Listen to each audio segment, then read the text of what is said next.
Hey guys, Everything Apple Pro here, and today Apple announced the new iPhone 11 Pro series and the iPhone 11. In this video, I'd like to go ahead and compare the two, see how much more you're getting for the extra $400. There's now an even bigger difference in prices between the two, and a lot of people are wondering, is it worth the extra $400? So at this point, from what we know before release, I've compiled all of the differences and would like to talk to you about those.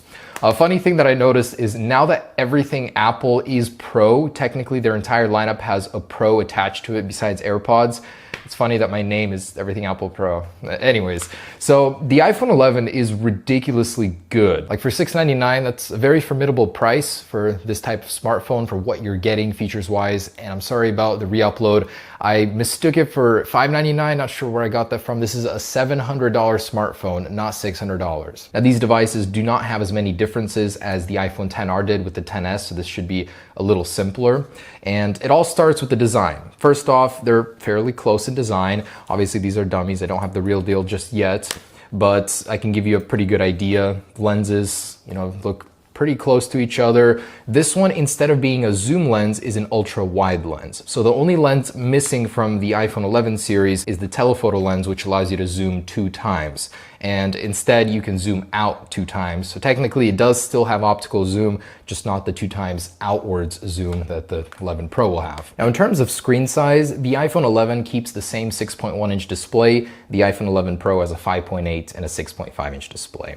It's perfectly nestled between the two. It's very comfortable. If you can't decide between a very large display or a smallish display, it's definitely a good blend in between them. And a lot of people that had XRs really have nothing to complain. Like it's a good size. Aside from the thick bezels, which the iPhone 11 Pro has slightly thinner bezels, same as the XS essentially here, you're really getting a fantastic display for $600. Not much to complain about at all. The biggest difference here being that it's an LCD display. This one is Apple's new Super Retina XDR display, which is borrowing some calibration techniques from their new Mac Pro display, and it's supposedly the best display ever on a smartphone. It's using Samsung's latest technology panels, the same ones found in the Galaxy Note 10 series, so it's the latest technology, and it gets even brighter than the XS. So this can go up to 1200 nits now versus before 625, and on average content, non-HDR content, you're gonna see around 800 nits. So Apple is touting it as an even better display in direct sunlight, better than that of the iPhone 11 here. This one can only get up to 625 nits. So in terms of raw display power quality, you're getting more here on the iPhone 11 Pro, and that's kind of important. That's basically what you're interacting with. But for most people, you just don't care about that kind of stuff. Why does it matter that the pixel density on this thing is a little sharper at 456 versus 326 on the iPhone 11? I mean, not much of a difference for the average user. Yes, it's not as sharp. Yes, it may not be as bright in certain environments. Yes, the viewing angles may not be as amazing. And yes, maybe the pixels don't go completely black like on an organic LED display. But it's still a fantastic display, one of the best in modern smartphones. So for most people that have had the iPhone XR, they haven't really complained about the display. You're getting a trade-off. If you want a better display, upgrade to the better iPhone. But just wanted to say, yes, it's an inferior display, but everyone in the past has pretty much had a good experience with it. So don't really worry about that too much. And it's a good sizing, just fantastic display for an LCD. Also, one more thing to consider is that the new iPhone 11 Pro no longer has 3D Touch. So the feature found on the XS will no longer happen on the iPhone 11 Pro from force. It's replaced by a feature called Smart Touch. So just like on the iPhone XR, you hold an icon and then you get the same contextual menu. It's definitely not as intuitive as 3D Touch, having to hold and wait, but iOS 13 levels that playing field. It's all right. It's like you'll get used to it pretty quick. Replaces 3D Touch for most areas. That's a non-factor when deciding between the two. Also, one thing to consider is finishes. The iPhone 11 has 6 colors. The iPhone 11 Pro only has 4, one of them being the new midnight green color. Looks fantastic, and the rest we've already seen: space gray, gold, and silver. Although this one, the color palette is entirely different. Even the yellow is a different shade now. It's not as vibrant, more muted, more of a pastel color palette on the iPhone 11 series. I actually really like it. And in person, looks really good, just not as vibrant. Looks a little like it was washed out, but still pretty cool. Also in terms of feeling, the iPhone 11 Pro is gonna have that matte backing, and that's Probably one of the best things about the iPhone when you pick it up. A lot of people are saying it just feels different because of that very nice premium coating here. And inside of the lens, it's a gloss coating, clear but gloss look. Now on the iPhone 11, it's exactly reversed. So on the back, it's a gloss feeling, just like on the iPhone XR. And in the camera lens, it's a matte feeling. So it's a reversed finish, kind of a nice little touch there on the lineup. I like that. And both of these models will be sharing the world's toughest glass on a smartphone ever. So Apple is machining this glass out of a single solid block of glass, which is interesting. I don't know if any other smartphone has done something similar.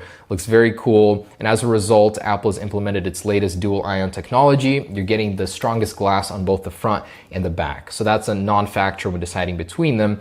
In terms of durability though, the difference is that the iPhone 11 Pro can be submerged up to 4 meters for 30 minutes, whereas the iPhone 11 can only be for 2. Although that's even an upgrade over the XR, which had a 1 meter submersion for 30 minutes. So either way, you're getting water resistance on both. It's just if you're actually planning on going in a pool, maybe with some actual depth, the 11 Pro would be the one to consider. I still would use a case on both. My XS Max just went belly up in the bath from some very light water damage. I don't understand why.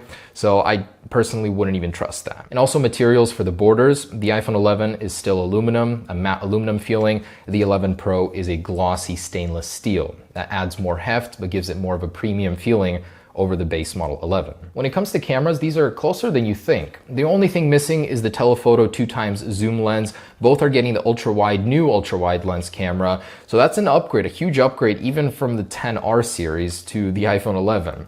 Now, that surprised me. I didn't think it'd be getting that ultra-wide lens, and Apple's really giving you a value here. Both are getting all of those new software tricks, night mode feature, and the flash unit itself is growing in intensity by 36%. So that'll be 36% brighter on both. Front-facing cameras are being upgraded to 12 megapixels on both. So all around, you're getting some huge camera upgrades regardless of which iPhone you choose. That's good. If you want that little bit of extra zoom by 2 times, the iPhone 11 Pro, of course, is the one to go for. And one feature that wasn't entirely clear was Deep Fusion, a feature coming to the 11 Pro. Not sure if it's coming to the 11, where 9 images are combined to make the perfect photo every single time. 4 of those being taken before the shutter button is even pressed.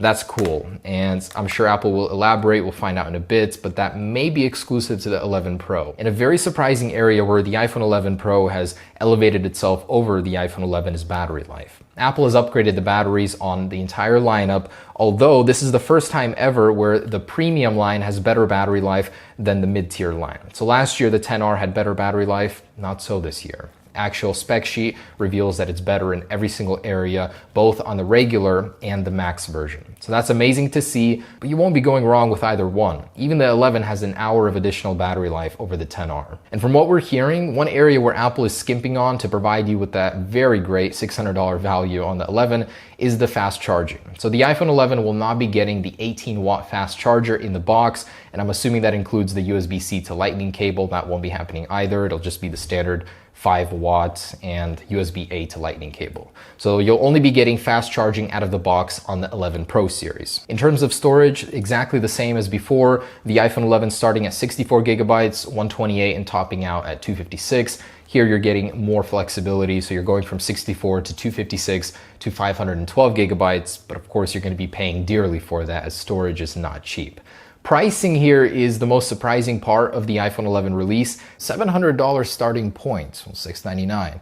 That's $50 less than its predecessor, the iPhone XR. That's amazing. You know, you would expect it to be higher, even the same, but not lower. So Apple has really outdone themselves in terms of that, and I think that this is going to be a huge, huge winner.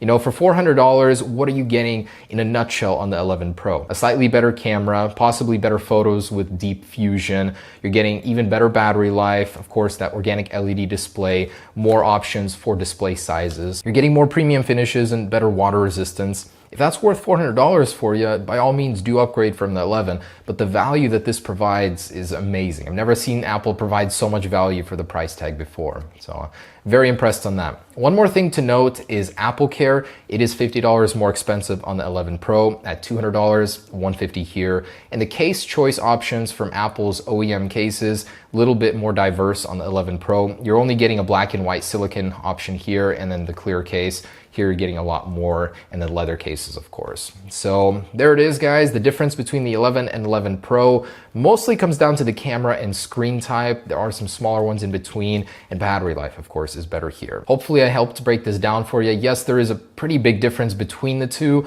but you're getting so much for your money that it's hard to justify in most cases for most people, unless you're a professional user of an iPhone. What does that even mean?